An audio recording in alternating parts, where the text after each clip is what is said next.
The anime begins with Makoto, a young man, waking up in a strange classroom unexpectedly. The windows are closed tightly with metal, and there's a camera watching them, making it feel like a prison. Makoto is confused, and he finds 14 other people in a gym, all just as confused as him. Some of them are familiar faces from Makoto's old school days, like Sayaka, while others are new to him, like Yasuhiro, Hifumi, Kiyotaka, Junko, Chihiro, Celestia, Mondo, Leon, Aoi, Sakura, Toko, Byakuya, and Kyoko. Before they can understand what's happening, a black and white teddy bear named Monokuma appears. With a playful attitude, Monokuma tells them unsettling news, that they're stuck in the school forever. The only way out is one of them has to kill another student. This information understandably upsets the group, especially Mondo, who gets angry and confronts the strange bear. But suddenly the bear explodes when Mondo hits it, only to come back shortly after, warning Mondo and everyone else. Seeing how serious their situation is, the students split up to search the school for a way out. Celestia and Mondo try to get through the main entrance, but it's too strong. Sakura and Aoi find a staircase, but it's blocked by a strong metal barrier. Meanwhile, Chihiro finds a well-stocked kitchen, thanks to Monokuma's promise to give them what they need. After spending several calm days at the school, the students struggled with the oddness of their situation. During a meeting to come up with escape plans, Monokuma showed up again, unhappy with how inactive they were. To motivate them, he gave each student video recordings meant to urge them to leave. In these recordings, Makoto saw glimpses of his messy home in his video, hinting that something bad might happen to his family, which worried him. At the same time, seeing how upset Sayaka was after watching her video, Makoto tried to comfort her as she screams and runs away. Later in his room, Makoto noticed that the school had given him a sword and other things, which seemed ominous. Seeking comfort, Sayaka came to find Makoto, telling him about hearing knocks on her door but finding nobody there when she checked. Feeling uneasy, she asked to switch rooms for the night, and Makoto agreed to help her without hesitation. The next morning, when the students gathered, they noticed that Sayaka wasn't there. Worried, Makoto rushed to her room, where he found signs of a fight, walls with marks and things out of place. Unfortunately, when he looked into the bathroom, Sayaka was already dead with a knife in her stomach. At that moment, Makoto realized that someone had followed Monokuma's evil instructions. With Sayaka dead, suspicion fell on Makoto right away because the murder happened in his room. In a tense meeting in the gym, the students demanded answers from Makoto. At that moment, Monokuma appeared, confirming that one of them was responsible for Sayaka's death. Monokuma explained the scary rules, that if a student kills someone and hides it successfully, they can leave. But if the others figure out who did it, the killer gets executed, and if they guess the wrong person, everyone except the murderer dies. Junko, unable to understand with the unfair rules, bravely attacked Monokuma. But she was quickly punished by being hit with a lot of spears and died tragically for breaking the rules. After that, Monokuma gave the students time to investigate Sayaka's death. Shortly after, Makoto and Kyoko worked together to investigate thoroughly. They looked carefully at everything, like the marks on the floor and walls and a strange message near the crime scene. They'd also found torn clothes and pieces of broken glass. They were determined to solve the mystery of the murder.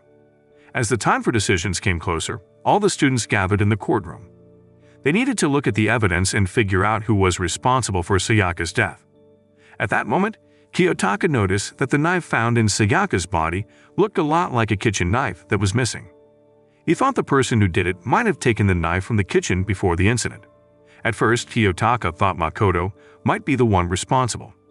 But Aoi defended Makoto, saying that on the night of the murder, she and Sakura were in the kitchen, and only Sayaka went in alone. Kyoko, who was known for being observant, found another important clue. She showed a message that Sayaka likely wrote. After looking at it, it seemed like Sayaka planned to do the unthinkable. The message hinted that Sayaka had planned to switch rooms with Makoto as part of her plan. If it worked, Makoto would have been blamed for what she did. But something unexpected happened, and her plan failed. With this revelation, everyone in the room started guessing. It was clear to everyone that Makoto wasn't guilty, making the mystery even more complicated. Now the students had to figure out who the real culprit was. Soon after, the trial took a surprising turn when Makoto explained Sayaka's last message. At first, it looked like a bunch of random numbers, but when looked at differently, the name Leon stood out. This meant that Leon was the main suspect in the case. Hearing that, Leon desperately tried to deny the evidence against him, but Makoto revealed another piece of proof that made him look guilty. They found a burnt shirt in the incinerator room, suggesting someone tried to get rid of evidence. Even though the shirt was partly burned, some parts were still there. Because Leon was good at baseball, he seemed like the only one who could throw something accurately past the metal grid blocking the incinerator. With this strong evidence against him, it was clear that Leon was guilty. After that, Monokuma wasted no time in executing him, using a strangely fitting method involving a lot of baseballs. After the trial ended, life at the school went back to normal.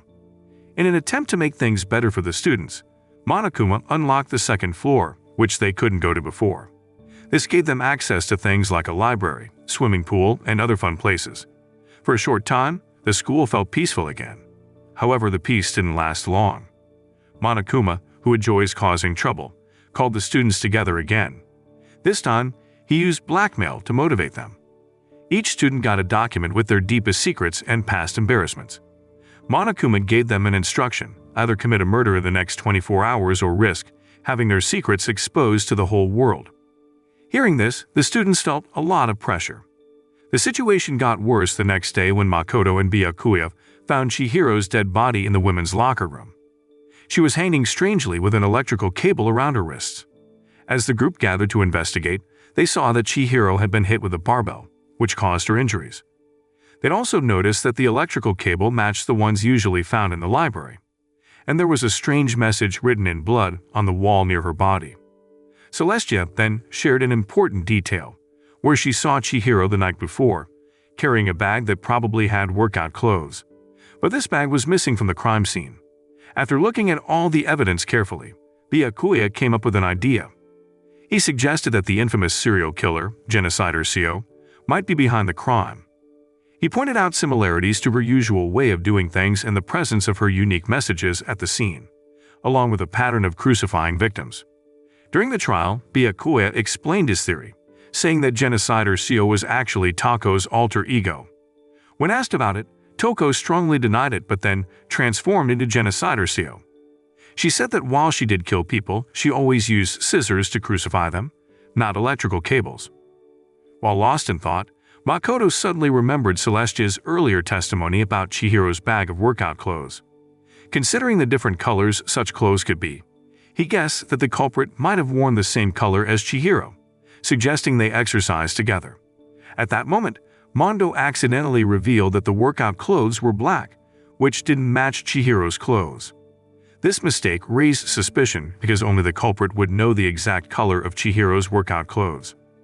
As Mondo's guilt became more apparent, Kiyotaka confronted him, leading Mondo to confess to the murder eventually. He killed Chihiro to protect a secret, fearing it would come out if Chihiro stayed alive. Additionally, he carried a heavy burden from his troubled past involving his older brother, a famous motorcycle racer. Mondo's jealousy of his brother's fame drove him to do something terrible, causing an intentional accident that killed his brother. The consequences of this dark secret played a part in the tragic events at the school. After Mondo was revealed as Chihiro's attacker, Monokuma executed him in a gruesome spectacle, using a motorcycle mounted inside a large electrified sphere, which resulted in his death by electrocution. After these events, Monokuma once again allowed the students to explore more areas of the school, revealing new places like recreational rooms and laboratories. As Monokuma, never happy with the peace among the students, he pushed them into more chaos. After that, Monokuma made them an interesting offer, with a reward of 10 billion yen for anyone who could commit a murder successfully without being caught by others. Soon after, something unexpected shocked the group as always said that she saw Chihiro's ghost in the bathroom. Curious and nervous, the students went to the bathroom and found a hidden laptop that Chihiro had used before she died. When they turned it on, they met an artificial intelligence named Alter Ego, created by Chihiro.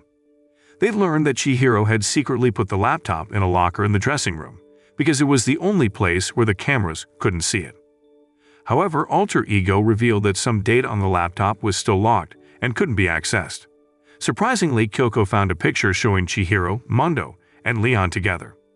This discovery confused and worried the students because it contradicted what they thought they knew about each other before coming to the school. The appearance of this photo raised more questions about the truth of their situation, the reliability of their memories, and the extent of Monokuma's tricks. Every morning, the students gathered in the school cafeteria. But on that day, some students didn't show up. Worried, the others decided to search all the rooms. During the search, Oa found Celestia unconscious. She had been attacked by someone using a weapon called a justice hammer. Luckily, Celestia wasn't badly hurt. She said that Hifumi had been taken by the attacker, and the only clue she had was that the kidnapper went upstairs. Upon learning this, Makoto, Sakura, and Aoi quickly went to the second floor. There they found Hifumi injured, seemingly by the same weapon used on Celestia. Though covered in blood, Hifumi was still alive. Worried, Makoto left to tell the others. But while searching, he found Sakura and Byakuya were with Tako, who was unconscious, and Kiyotaka, sadly, was dead, also hit by the same weapon. They rushed back to check on Hifumi, but he had mysteriously disappeared from where they left him. Celestia, already nervous, became more afraid, worrying they might suffer the same fate as their friends. This fear pushed them to search the entire school, where they found Hifumi and Kiyotaka in the art room. In his last words, Hifumi mentioned Yasuhiro, making them consider him a suspect. Suspicions grew when they noticed Kyoko was missing during the search, leading them to wonder if she was involved in the situation. Shortly after, Makoto was looking for Kyoko when she suddenly appeared. She guided everyone to a locker near the pool, where they found Yasuhiro trapped in a robot costume. After freeing him, Yasuhiro explained how he was tricked into going to the art room the previous night, where he was attacked. When he woke up, he was in the strange costume, locked in the locker, with the note that lured him they're missing. As Makoto and Kyoko investigated further, they found a torn piece of paper in Kiyotaka's hand, blood traces on a trolley wheel, and Hifumi's glasses as important clues. During the trial, Celestia accused Yasuhiro, pointing to Hifumi's last words in a robot-designed document found in Yasuhiro's room as evidence. But Makoto wasn't convinced. He then showed the handwriting on the design paper didn't match Yasuhiro's, which raising doubts about the accusations against him. After that, Makoto suggested another idea. He thought that Hifumi might have helped with moving Kiyotaka's body at first, but then the real culprit turned on him and attacked him. The condition of Hifumi's glasses supported this idea. When they first found them, they were dirty, but when they found his body later, they were clean, suggesting he cleaned them to see better while moving Kiyotaka's body. While investigating the crime, Makoto remembered something interesting. Celestia had made a strange comment about how the killer worked, mentioning Kiyotaka, even before they knew what happened to him. This made Makoto suspicious. When he asked Celestia for her student card, her true identity was revealed. Faced with the evidence and the contradictions in her story, Celestia confessed that she wanted to win the grand prize of 10 billion yen.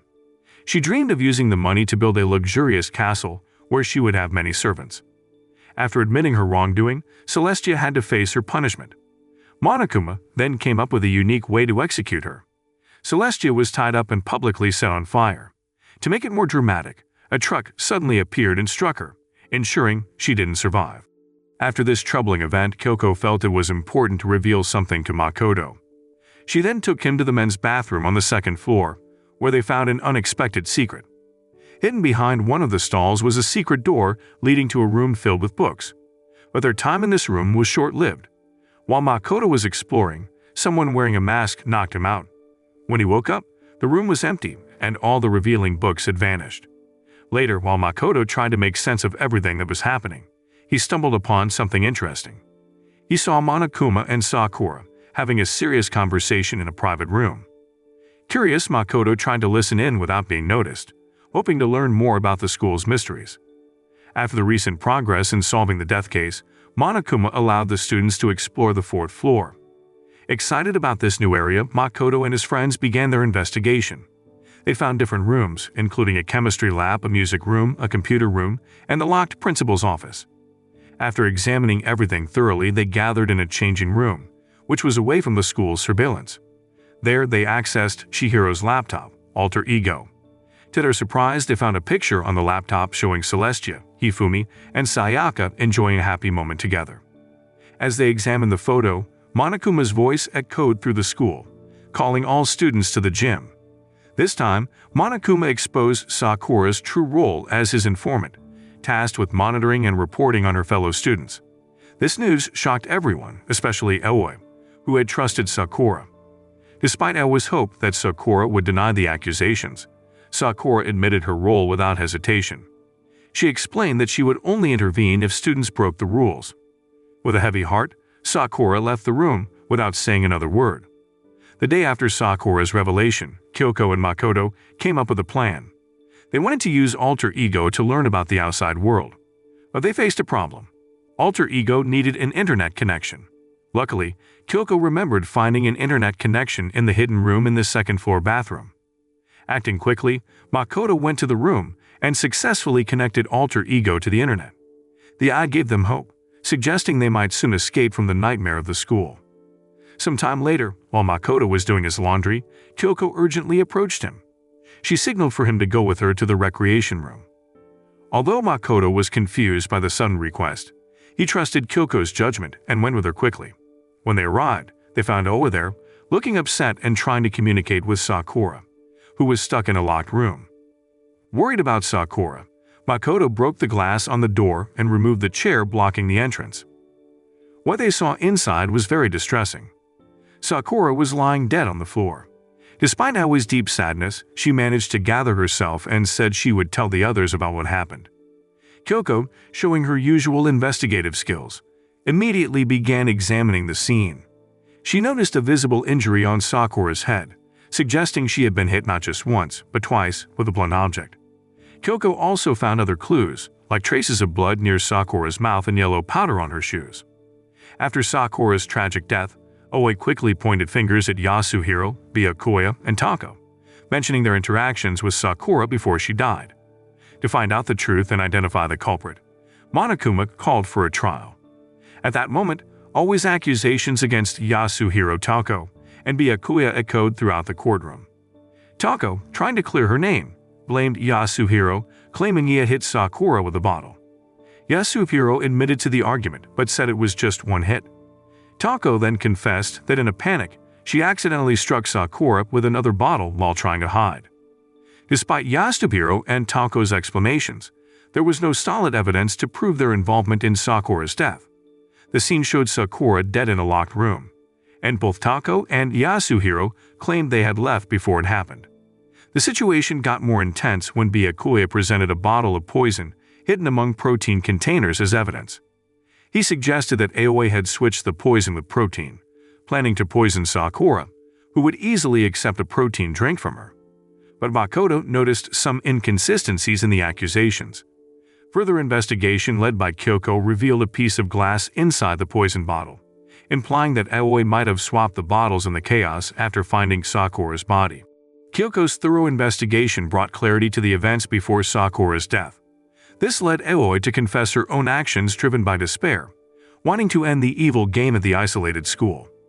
She thought executing the group would stop their suffering. It was revealed Sakura's death was self-inflicted due to guilt over being a spy for Monokuma. After the trial, Monokuma acknowledged the students' deductions, but decided to execute Alter Ego, an unexpected participant. Alter Ego, an eye in Chihiro's laptop, was using the internet secretly and was targeted by Monokuma. Kyoko questioned Monokuma about his knowledge of Alter Ego, and he admitted to knowing about it for some time. After the trial, Monokuma unlocked a new area of the school for exploration, revealing the mysteries of the 5th floor. Yasuhiro found a large garden, offering a peaceful contrast to the rest of the school. Meanwhile, Byakuya discovered a classroom in chaos, reminding him of a slaughterhouse. As they searched around the 5th floor, Tako came across a military knife, raising concerns due to her past as genocider Seo, a serial killer. Byakuya decided Makoto should hold onto the knife to prevent any potential danger from Tako. Shortly after, the atmosphere grew tense as Monokuma angrily summoned the students to the gymnasium. This change in behavior, from playful to furious, hinted at something serious. Monokuma's anger was not due to a failure in his plans, but because someone stole his valuables. Despite students' questions, Monokuma's vague responses only added to the mystery and unease. Meanwhile, in a secret meeting, Kyoko gave Makoto a key with a Monokuma symbol, hinting that she was the one who angered Monokuma. She got the key from the principal's room, which she secretly explored to uncover mysteries.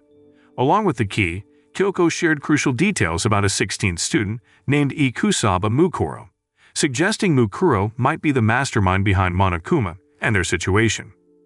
Kyoko then asked Makoto to distract Monokuma while she searched for more truths, especially about Mukuro. Makoto agreed, but he stressed the importance of Kyoko's safety during her investigation. After that, Kyoko promised to be careful. Feeling the urgency of the situation, Makoto acted quickly. He tried to distract Monokuma to help Kyoko with her investigation. At that moment, Makoto attempted to engage Monokuma in conversation about a missing item, hoping to keep the bear occupied. However, Monokuma showed little interest, disrupting Makoto's plan. While Makoto kept Monokuma busy, Kyoko searched the school for any clues that might lead to their escape. The next morning, everyone was panicked because the military knife was gone. Makoto felt uneasy, realizing the potential danger this posed. However, instead of alarming his classmates, Makoto decided to handle the situation quietly. He kept the disappearance of the knife to himself, knowing it could cause worry and suspicion among the group. Meanwhile, a surprising event occurred in the gym, where Monokuma suddenly malfunctioned, leaving them with an opportunity. Byakuya then quickly planned to enter the principal's guarded room. However, before they could act, Tako's alter ego, Genocider Sho, interrupted them. After that, they discovered a body in the garden, diverting their attention from the principal's room. Everyone rushed to the scene and finding a masked body. The blood on the clothes was still fresh, indicated the body hadn't been there long. At that moment, Tako tried to reveal the identity by removing the mask, but the body exploded unexpectedly. Despite this, Byakuya noticed a distinct tattoo on the body's arm and a key that seemed to unlock a specific room. With the key they obtained, they entered a room filled with many surveillance cameras. It seemed to be Monokuma's central control room, allowing him to see everything in the school. Suddenly, Monokuma revealed that every death in the school had been broadcast to the outside world. With this unsettling revelation, Monokuma quickly called for a trial to find out who was responsible for the masked person's death. During the trial, suspicion fell on Kyoko. Her absence when the body was found, along with evidence suggesting the use of arrows in her room, made her a prime suspect. Despite Kyoko denying the accusations, her lack of a solid alibi weakened her defense. As the trial progressed, Makoto noticed inconsistencies, especially Monokuma's refusal to reveal the masked victim's identity. However, things took a surprising turn when Monokuma accused Makoto instead, leading the group to vote against him. After the intense trial, Makoto faced a dangerous situation. He sat in a classroom with a shredder machine behind him. Just as despair set in, alter ego, the artificial intelligence, appeared and stopped the machine in time, saving Makoto. However, instead of being freed, he was dropped into a garbage pit. Feeling tired and confused, Makoto tried to understand his surroundings. But soon, Kyoko came to his rescue, saving him from the dangerous situation. She expressed regret, explaining that she felt pressured into accusing Makoto earlier, believing herself to be targeted by Monokuma, and she tried to divert attention away from Makoto. The duo managed to escape from the garbage pit and confronted Monokuma once more.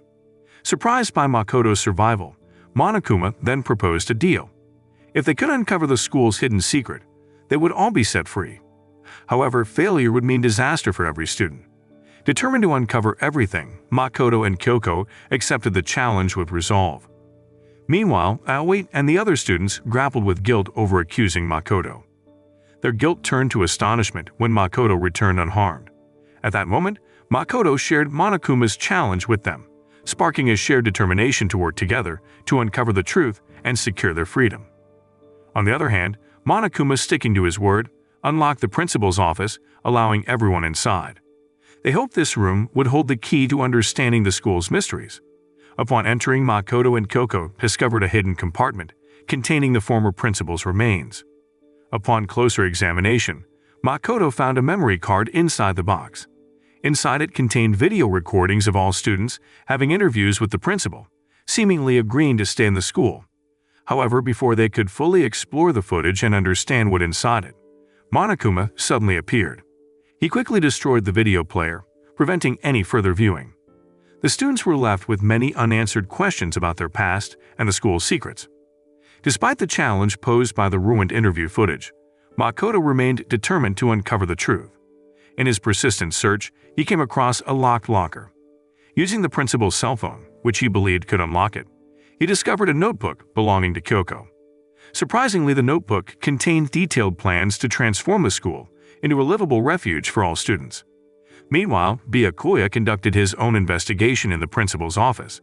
His efforts revealed fascinating details about Ikusawa Mukuro, who was discovered to have impressive skills as a mercenary. This discovery added another mystery to their already complex situation. During their ongoing investigations, Monokuma appeared once more, handing out a photograph to each student. The students reacted strongly, feeling shocked and puzzled by the contents of the photos. This raised more questions about their past and the true story behind their time at the school. As the final trial progressed, tensions rose as the truth slowly emerged. Makoto believed that the real culprit behind Mukuro's murder was also the mastermind behind the entire situation they found themselves in. His visit to the morgue revealed that Mukuro's body had stab wounds. This discovery was confusing because, based on their memories, it was supposed to be Junko who was fatally stabbed during a confrontation with Monokuma. Makoto continued to suspect Junko, believing she faked her death to secretly cause chaos. The mysterious photos distributed by Monokuma, where Junko's face was always hidden, supported his theory. When Makoto accused Junko during the trial, she suddenly entered the courtroom, shocking everyone. She revealed that Mukuro, the supposed deceased student, was actually her identical twin sister. Owe and others were puzzled and asked why Junko would consider killing her own sister. At that moment, Junko coldly replied that she was simply tired of Mukuro. In a shocking revelation, Monokuma disclosed that they had all spent 2 years in the school, despite feeling like only weeks had passed due to manipulated memories. To confirm this, Monokuma presented a photo showing them all together, suggesting they had been classmates before. The courtroom was filled with astonishment and disbelief at this revelation. As the tension rose, Junko and Monokuma showed footage of the outside world in chaos. Their twisted goal of spreading despair globally had been achieved by broadcasting the students' condition at the school, forcing them to turn against each other. Adding to their horror, they learned that the air outside had become toxic. The only hope within the school was an air filtration system and a chemical laboratory. However, if Junko died, the filtration system would stop working. However, Makoto, showing his usual strength, firmly refused to give in to Junko's attempts to intimidate them. Urging his friends on, he encouraged them to stay hopeful and confront Junko's threats directly. When the time for judgment came, they collectively found Junko guilty, sentencing her to execution. After that, the scene portrayed Junko's death in a dramatic and painful way. In the final scenes, Makoto and his friends gathered the courage to open the school's gates. Despite the unknowns ahead, they were determined to face whatever awaited them outside. Moral lesson from the story: if you find yourself in a strange situation with a talking bear and a lot of mysteries, it's probably best not to trust the bear's offers. And if you happen to discover a secret room filled with books, maybe don't explore it alone, or you might end up in a trash pit with a shredder machine.